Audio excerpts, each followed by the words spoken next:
what is trauma? What does it really mean? How would we describe it? And how does it impact us when we don't have the tools or the capacity to deal with it? Because we do have collective trauma and then individual trauma. Let's talk about that since we're all talking about it these days. Right. Hot topic. So, one of the ways that I define trauma is very broad based. I think we are all survivors of some sort of, in quotes, trauma. Trauma being anything that overwhelms our ability to cope.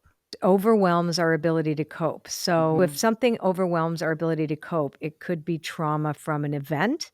It could be Mhm. trauma from an action. Can we, make it a little bit more accessible? Sure. So, It would be so an example. negative, right? Obviously. Obviously, right. Right, Something and bad happened. something bad happened, and we can't cope. So it could be something really significant that we all think about as trauma, a plane crash, or childhood sexual abuse, domestic violence, those sorts of things. But then Mhm. we can get really down to the nitty gritty and wonder, when I was in second grade, this didn't really happen. But if I was in second grade and a boy came up, shoved me, called me names, is that trauma?